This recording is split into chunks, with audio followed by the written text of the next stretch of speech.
Hello guys, welcome back to my channel. അപ്പോൾ ഇന്നത്തെ video എന്ന് പറയുന്നത് നിങ്ങളിൽ ഒരുപാട് പേര് ന്യൂ ഇയർ റെസൊല്യൂഷന്റെ ഭാഗമായിട്ട് ജേർണലിംഗ് ഒക്കെ സ്റ്റാർട്ട് ചെയ്തിട്ടുണ്ടാവും അല്ലേ? അപ്പോൾ ഇന്ന് നമ്മൾ ജേർണലിങ്ങിനെ പറ്റിയിട്ടാണ് സംസാരിക്കുന്നത്. എന്താണ് ജേർണലിംഗ്, ജേർണലിംഗിന്റെ ഗുണങ്ങൾ എന്തൊക്കെയാണ്, എങ്ങനെയാണ് നമ്മൾ ജേർണൽ ചെയ്യേണ്ടത് എന്നുള്ളതിനെ പറ്റിയിട്ടൊക്കെ നമുക്ക് ഡീറ്റെയിൽഡ് ആയിട്ട് ഡിസ്കസ് ചെയ്യാം. അപ്പോൾ എന്റെ ചാനലിലെ വീഡിയോസ് ഒക്കെ ആദ്യമായിട്ട് കാണുന്ന ആരെങ്കിലും ഉണ്ടെങ്കിൽ വീഡിയോസ് ഒക്കെ കണ്ടു നോക്കി ഇഷ്ടമാവുകയാണെങ്കിൽ ലൈക്ക് ചെയ്യുക, ഷെയർ ചെയ്യുക, സബ്സ്ക്രൈബ് ചെയ്യുക, സപ്പോർട്ട് ചെയ്യാൻ മറക്കരുത്. അപ്പോൾ നമുക്ക് ഒട്ടും തന്നെ ലേറ്റ് ആക്കാതെ വേഗം വീഡിയോയിലേക്ക് പോവാം. അപ്പോൾ എന്താണ് ജേർണലിംഗ്? ജേർണലിംഗ് എന്ന് പറഞ്ഞു കഴിഞ്ഞാൽ നമ്മൾ നമ്മളോട് തന്നെ സംസാരിക്കുന്ന പോലെയാ. അതായത് നമ്മൾ നമ്മുടെ ഫീലിങ്സ്, നമ്മുടെ ചിന്തകള്, നമ്മുടെ തോട്ട്സ് ഒക്കെ നമ്മളുമായിട്ട് തന്നെ നമ്മൾ സത്യസന്ധമായിട്ട് ഷെയർ ചെയ്യുകയാണ്. അപ്പൊ ജേർണലിംഗ് ചെയ്യുമ്പോൾ മനസ്സിൽ വരുന്ന എല്ലാ കാര്യങ്ങളും ഒരു മറയുമില്ലാതെ, ഒരു മറ്റൊരാൾ ജഡ്ജ് ചെയ്യുമോ അല്ലെങ്കിൽ മറ്റൊരാൾ കേൾക്കുമ്പോൾ എന്ത് തോന്നും, അയാൾക്ക് എന്ത് തോന്നും എന്ന് ഒരു ജഡ്ജ്മെന്റോ ഒന്നും ഇല്ലാതെ, ആ ഒരു പേടി ഒന്നും ഇല്ലാതെ നമ്മൾ നമ്മുടെ തോട്ട്സ്, നമ്മുടെ ഫീലിങ്സ് നമ്മൾ സത്യസന്ധമായിട്ട് നമ്മൾ എഴുതി വെക്കുന്നതാണ്. ആ ഒരു ഹാബിറ്റിനെയാണ് നമ്മൾ എന്തെന്ന് പറയുന്നത് ജേർണലിംഗ് എന്ന് പറയുന്നത്. ജേർണലിംഗ് എന്ന് പറയുന്നത് നിങ്ങൾക്ക് ഡിജിറ്റലിയും ചെയ്യാം. അതായത് ഫോണിലോ ലാപ്ടോപ്പിലോ കമ്പ്യൂട്ടറിലോ ടാബിലോ ഒക്കെ ഡിജിറ്റലിയും ചെയ്യാം. അല്ലെങ്കിൽ നിങ്ങൾക്ക് നമ്മുടെ ട്രഡീഷണൽ വേ, അതായത് നമ്മുടെ ബുക്കിൽ നമ്മുടെ തോട്ട്സ് എഴുതി വെക്കുക, അങ്ങനെയും ചെയ്യാം. ജേർണലിംഗിൽ നമ്മൾ എന്തൊക്കെയാണ് എഴുതേണ്ടത്, അങ്ങനെ പ്രത്യേകിച്ച് റൂൾസ് ഒന്നും ഇല്ല കേട്ടോ. അങ്ങനെ ഗ്രാമർ ശരിയായിരിക്കണം, അല്ലെങ്കിൽ ഇത് തെറ്റാണ് ഇത് ശരിയാണ്, അങ്ങനെ ഒരു റൂൾസും ജേർണലിംഗിനില്ല. എന്തൊക്കെയായിരിക്കും നമ്മൾ ജേർണലിംഗിൽ എഴുതുക? അതായത് നമ്മുടെ ആ ദിവസത്തെ എല്ലാ കാര്യങ്ങളും നമുക്ക് ജേർണലിംഗിൽ എഴുതാം. നമ്മുടെ ഇമോഷൻസ് എഴുതാം, നമ്മൾ എന്തെങ്കിലും പുതിയ കാര്യങ്ങൾ പഠിച്ചെങ്കിൽ അത് എഴുതാം, നമ്മളെ വിഷമിപ്പിച്ച എന്തെങ്കിലും കാര്യം ഉണ്ടെങ്കിൽ അത് എഴുതാം, ഇന്നത്തെ ദിവസത്തിൽ നമ്മൾ ഗ്രേറ്റ്ഫുൾ ആയ എന്തെങ്കിലും കാര്യങ്ങൾ ഉണ്ടെങ്കിൽ അത് എഴുതാം. അതായത് ബേസിക്കലി നിങ്ങൾക്ക് എന്തൊക്കെ എഴുതണോ അതൊക്കെ എഴുതാം. ജേർണലിംഗ് ഒരുപാട് ടൈപ്പിലുണ്ട്. അതായത് കുറച്ച് എക്സാമ്പിൾസ് പറയുവാണെങ്കിൽ ഡെയിലി റിഫ്ലക്ഷൻ ജേർണൽ എടുക്കാം. ഡെയിലി റിഫ്ലക്ഷൻ ജേർണലിൽ നമ്മൾ എന്താണ് എഴുതുന്നത്, നമ്മുടെ അന്നുള്ള ഇവന്റ്സിനെ പറ്റിയിട്ടായിരിക്കും നമ്മൾ എഴുതുന്നത്. അതായത് ഞാനിപ്പോ നേരത്തെ പറഞ്ഞല്ലോ, നമ്മൾ എന്തിനാണ് ഗ്രേറ്റ്ഫുൾ ആയിരിക്കുന്നത്, നമ്മൾ ഇന്ന് എന്ത് കാര്യം പുതുതായിട്ട് പഠിച്ചു, അങ്ങനെയായിരിക്കും നമ്മൾ അതിൽ മെൻഷൻ ചെയ്യുന്നത്. ഇനി വേറൊരു ടൈപ്പ് എന്ന് പറയുന്നത് ഗ്രാറ്റിറ്റ്യൂഡ് ജേർണലാണ്. ഗ്രാറ്റിറ്റ്യൂഡ് ജേർണലിൽ വേറൊന്നുമല്ല, നമ്മൾ ആ ദിവസം ഗ്രേറ്റ്ഫുൾ ആയിട്ടുള്ള എന്തെങ്കിലും കാര്യങ്ങൾ നമ്മുടെ ലൈഫിൽ സംഭവിക്കുകയാണെങ്കിൽ, നമുക്ക് സന്തോഷം തരുന്ന, നമുക്ക് ഹാപ്പിനെസ് തരുന്ന എന്തെങ്കിലും കാര്യങ്ങൾ അന്നത്തെ ദിവസം നടക്കുവാണെങ്കിൽ നമ്മൾ അത് മെൻഷൻ ചെയ്യുന്നതായിരിക്കും ഗ്രാറ്റിറ്റ്യൂഡ് ജേർണൽ എന്ന് പറയുന്നത്. അതുപോലെ തന്നെ മറ്റൊരു ടൈപ്പാണ് വിഷൻ ജേർണൽ എന്ന് പറയുന്നത്. അതായത് 2026 നിങ്ങൾ കുറച്ച് ഗോൾസ് സെറ്റ് ചെയ്തിട്ടുണ്ടെന്ന് വിചാരിച്ചോ.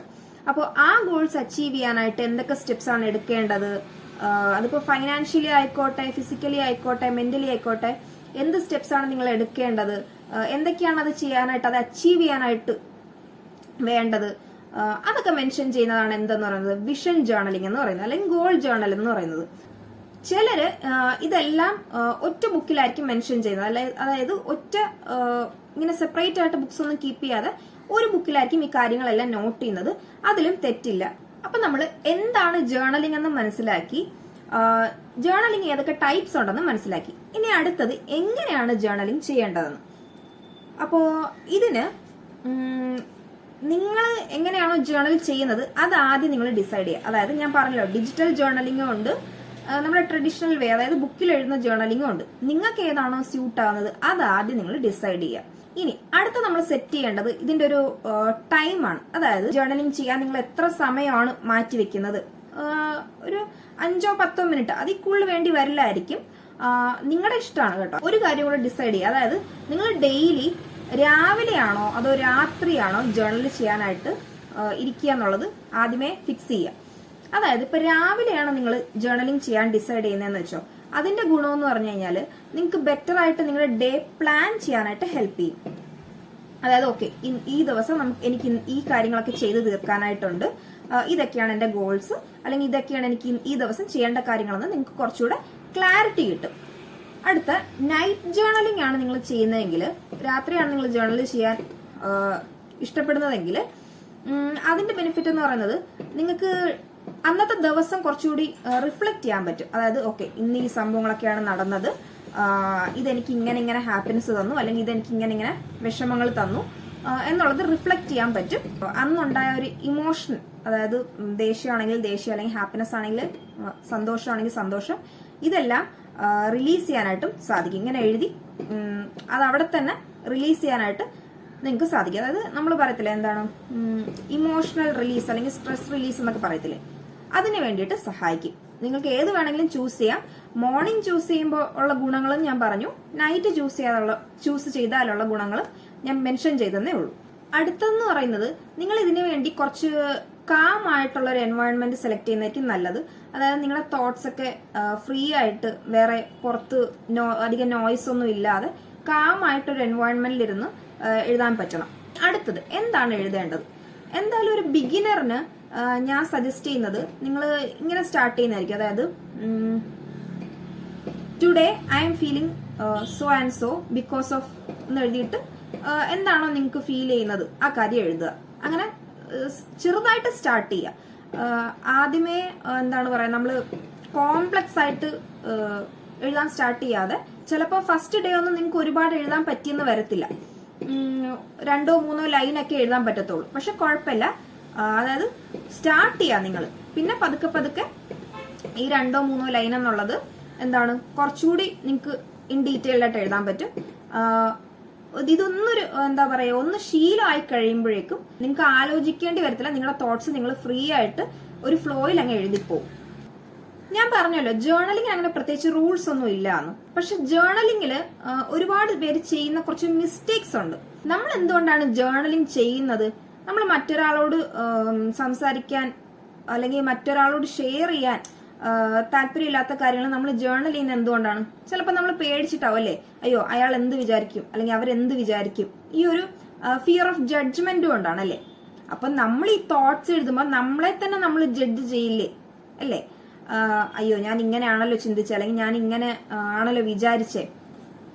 ഈ ഒരു ജഡ്ജ്മെന്റ് ഒരിക്കലും ഉണ്ടാവരുത്. രണ്ടാമെന്ന് പറയുന്നത്, ഒരുപാട് പേര് ജേർണലിംഗ് എഴുതാൻ മടിക്കും. കാര്യം ഞാൻ എഴുതുന്നത് തെറ്റാണോ, അല്ലെങ്കിൽ ഗ്രാമർ മിസ്റ്റേക്ക് ഉണ്ടോ, അല്ലെങ്കിൽ ഇതിന്റെ സ്പെല്ലിംഗ് കറക്റ്റ് ആണോ, ഇങ്ങനത്തെ തെറ്റുകൾ പറ്റുമോ എന്ന് പേടിച്ചിട്ട് എഴുതാതിരിക്കുന്ന ഒരുപാട് പേരുണ്ട്. അതുപോലെ തന്നെ ഇതിലൊരു കൺസിസ്റ്റൻസി കീപ്പ് ചെയ്യാൻ പറ്റാത്തവരും ഉണ്ട്. അതായത് ഒരു 2-3 ദിവസം എഴുതിയിട്ട് പിന്നെ അത് കൺസിസ്റ്റന്റ് ആയിട്ട് കീപ്പ് ചെയ്യാൻ പറ്റിയില്ലെങ്കിൽ ആ ജേർണലിംഗ് ചെയ്യുന്നതുകൊണ്ട് ഒരു യൂസ് ഉണ്ടാവത്തില്ല കേട്ടോ. നിങ്ങളത് ഡെയിലി, ഞാൻ പറഞ്ഞല്ലോ 2-3 ലൈനോ ആയിക്കോട്ടെ, അത്രയെങ്കിലും നിങ്ങൾ എഴുതാൻ ട്രൈ ചെയ്യുക. ആ ഒരു സ്ട്രീക്ക് നിങ്ങൾ മെയിൻറ്റെയിൻ ചെയ്യാനായിട്ട് ട്രൈ ചെയ്യുക. ഒരുപാട് പേര് ചെയ്യുന്ന മിസ്റ്റേക്ക് എന്താന്ന് വെച്ച് കഴിഞ്ഞാല്, നിങ്ങൾക്ക് ഓക്കെ ഇന്ന് എന്റെ ദിവസം നല്ലതായിരുന്നു അല്ലെങ്കിൽ ഇന്നൊരു വളരെ ഹാപ്പി ആയിട്ടുള്ള ഒരു ഡേ ആയിരുന്നു എന്ന് തോന്നുമ്പോൾ മാത്രം ജേർണൽ ചെയ്യുക. അതാണ് ഇതിൽ ഏറ്റവും വലിയ മിസ്റ്റേക്ക് കേട്ടോ. അങ്ങനെ ഒരിക്കലും ചെയ്യരുത്. നിങ്ങളുടെ ദിവസം നല്ലതായിക്കോട്ടെ മോശം ദിവസം ആയിക്കോട്ടെ, അല്ല പ്രത്യേകിച്ച് ഒന്നും തന്നെ നടക്കാത്തൊരു ദിവസമാണെങ്കിൽ പോലും അത് നോട്ട് ഡൗൺ ചെയ്യാനായിട്ട് ട്രൈ ചെയ്യുക. ചിലര് നല്ല ദിവസങ്ങൾ മാത്രം നോക്കി മെൻഷൻ ചെയ്യുന്നവരുണ്ട് അല്ലെങ്കിൽ എഴുതുന്നവരുണ്ട്. അത് അവോയ്ഡ് ചെയ്യുക. നിങ്ങൾ ജേർണലിംഗ് ചെയ്യുന്ന എന്തിനാണ്? നിങ്ങളുടെ തോട്ട്സിനെ നിങ്ങൾ ഇമോഷണൽ റിലീസിന് വേണ്ടി അല്ലെങ്കിൽ സ്ട്രെസ് റിലീസ് ചെയ്യാൻ വേണ്ടിയിട്ടാണ് നിങ്ങളത് ചെയ്യുന്നത്. അപ്പം നിങ്ങളുടെ ദിവസത്തിൽ ഒരു മോശം ദിവസം ഉണ്ടായാലും അത് എന്ത് ചെയ്യണം? ജേർണലിംഗ് ചെയ്യാനായിട്ട് ട്രൈ ചെയ്യണം. ഇനി അടുത്തതായിട്ട് ഞാൻ പറയാൻ പോകുന്നത് ജേർണലിംഗിന്റെ ബെനിഫിറ്റ്സ് എന്തെല്ലാം എന്നുള്ളതാണ്. അപ്പൊ ഞാൻ പറഞ്ഞല്ലോ, മെയിൻ ആയിട്ട് വേറൊന്നുമല്ല, നമ്മുടെ ഇമോഷൻസിനെ നമ്മൾ എന്താണ് മറ്റാരെയും വേദനിപ്പിക്കാതെ നമ്മളൊരു ബുക്കിലോ അല്ലെങ്കിൽ ഡിജിറ്റലിയോ നമ്മളതിനെ എഴുതി റിലീസ് ചെയ്യാണ്. അതാണ് ഇതിലെ ഏറ്റവും മെയിൻ ആയിട്ടുള്ള ബെനിഫിറ്റ് എന്ന് പറയുന്നത്. അതായത് നമ്മളിപ്പം നമുക്കൊരാളോട് ദേഷ്യമുണ്ട്, ഓക്കെ, നമ്മള് ചിലപ്പോൾ അയാളുടെ മുഖത്തോക്കി പറയുമ്പോൾ ചിലപ്പോൾ അയാൾക്കത് ഹേർട്ട് ആവാം. അപ്പോൾ അയാളെ വേദനിപ്പിക്കാതെ എന്നാൽ എന്റെ മനസ്സിലുള്ള ആ ഒരു ഫീലിംഗ്, ആ ഒരു ഭാരം ഞാൻ ഇറക്കി വെക്കുകയാണ്. ഞാൻ ജേർണലിംഗ് ചെയ്ത് അത് മാറ്റി വെക്കുകയാണ്. അയാളെ വിഷമിപ്പിച്ചോന്ന് വെച്ചാൽ അതുമില്ല, എന്റെ മനസ്സിലെ ഒരു ഫീലിംഗ് പോയെന്ന് വെച്ചാൽ അതും നടന്നു അല്ലേ. അപ്പൊ അതാണ് ഇതിൽ ഏറ്റവും വലിയ ബെനിഫിറ്റ് എന്ന് പറയുന്നത്. നമ്മുടെ സ്ട്രെസ്സും ആങ്സൈറ്റിയും ഒക്കെ മാറ്റി നമ്മുടെ തോട്ട്സിന്, നമ്മുടെ ചിന്തകൾക്ക് ഒരു ക്ലാരിറ്റി തരാനായിട്ട് ജേർണലിങ്ങിന് സാധിക്കും. അതായത് ഓക്കെ, എനിക്ക് എന്തുകൊണ്ടാണ് അങ്ങനെ ഫീൽ ചെയ്തത്, അല്ലെങ്കിൽ എനിക്ക് ആ ഫീൽ ചെയ്തത് ശരിക്കും പറഞ്ഞു കഴിഞ്ഞാല് അതൊരു ആവശ്യമുള്ള ഒരു കാര്യമായിരുന്നോ, അല്ലെങ്കിൽ ഞാൻ അങ്ങനെ ചെയ്തത് അതൊരു വേണ്ടിയിരുന്ന ഒരു കാര്യമായിരുന്നോ. ഇങ്ങനെ നമുക്ക് തന്നെ എന്ത് ചെയ്യാൻ പറ്റും? നമ്മുടെ തോട്ട്സിൽ ഒരു ക്ലാരിറ്റി കൊണ്ടുവരാനായിട്ട് സാധിക്കും. ഓക്കെ, ഞാൻ ഇങ്ങനെ ചെയ്തത് എന്തുകൊണ്ടാണ്, അല്ലെങ്കിൽ എനിക്ക് ഇങ്ങനെ സംഭവിച്ചത് എന്തുകൊണ്ടാണ് എന്നുള്ളത് നമുക്ക് റിഫ്ലക്ട് ചെയ്യാനായിട്ട് പറ്റും. ഒരുപാട് സൈക്കോളജിസ്റ്റ്സ് ആളുകളുടെ ഓവർ തിങ്കിങ്, അതുപോലെ കൺഫ്യൂഷൻസ് ഇതൊക്കെ ഒഴിവാക്കാനായിട്ട് അവർക്ക് സജസ്റ്റ് ചെയ്യുന്ന ഒരു മെത്തേഡാണ് ജേർണലിംഗ് എന്ന് പറയുന്നത്. ജേർണലിംഗിന്റെ മറ്റൊരു ഗുണം എന്താന്ന് വെച്ചാല് നിങ്ങൾക്ക് നിങ്ങളെപ്പറ്റി തന്നെ നന്നായിട്ട് മനസ്സിലാക്കാനായിട്ട് അത് ഹെൽപ്പ് ചെയ്യും.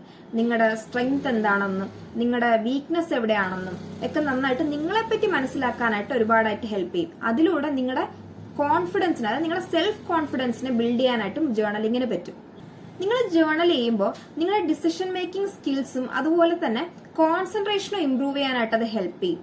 അതുകൊണ്ട് തന്നെ നിങ്ങൾ കുറച്ച് ഗോൾസ് സെറ്റ് ചെയ്യുവാണെങ്കിൽ അത് അച്ചീവ് ചെയ്യാനായിട്ട് നിങ്ങളെ ജേർണലിംഗ് ഒരുപാടായിട്ട് ഹെൽപ്പ് ചെയ്യും. അപ്പോൾ ഇതൊക്കെയാണ് ജേർണലിംഗിന്റെ ബെനിഫിറ്റ്സ് എന്ന് പറയുന്നത്. അപ്പോൾ ഞാൻ ഇന്ന് ഡീറ്റെയിൽ ആയിട്ട് നിങ്ങൾക്ക് ജേർണലിംഗ് എന്താണെന്നും എങ്ങനെയാണ് ജേർണൽ ചെയ്യേണ്ടതെന്നും നിങ്ങൾ അവോയ്ഡ് ചെയ്യേണ്ട മിസ്റ്റേക്സ് എന്താണെന്നും അതിന്റെ ബെനിഫിറ്റ്സ് എന്താണെന്നും ഞാൻ ഡീറ്റെയിൽ ആയിട്ട് ഷെയർ ചെയ്തിട്ടുണ്ട്. അപ്പോൾ എന്റെ വീഡിയോസ് നിങ്ങൾക്ക് യൂസ്ഫുൾ ആയെന്ന് ഞാൻ വിചാരിക്കുന്നു. ഇഷ്ടമായിട്ടുണ്ടെങ്കിൽ ലൈക്ക് ചെയ്യുക, ഷെയർ ചെയ്യുക, സബ്സ്ക്രൈബ് ചെയ്യുക. നിങ്ങളുടെ അഭിപ്രായങ്ങൾ, നിങ്ങൾ ജേർണൽ ചെയ്യുന്നുണ്ടോ, എങ്ങനെയാ ചെയ്യുന്നതെന്നുള്ളത് കമന്റ് സെക്ഷനിൽ മെൻഷൻ ചെയ്യുക. നിങ്ങൾക്ക് എന്തെങ്കിലും സജഷൻ ഉണ്ടെങ്കിൽ, അതായത് നെക്സ്റ്റ് ഞാൻ ചെയ്യേണ്ട എന്ത് ടോപ്പിക്കിനെ പറ്റിയിട്ടാണ് നെക്സ്റ്റ് ഞാൻ വീഡിയോ ചെയ്യേണ്ടതെന്ന് നിങ്ങൾക്ക് എന്തെങ്കിലും സജഷൻസ് ഉണ്ടെങ്കിൽ ഉറപ്പായിട്ടും കമന്റ് സെക്ഷനിൽ മെൻഷൻ ചെയ്യുക.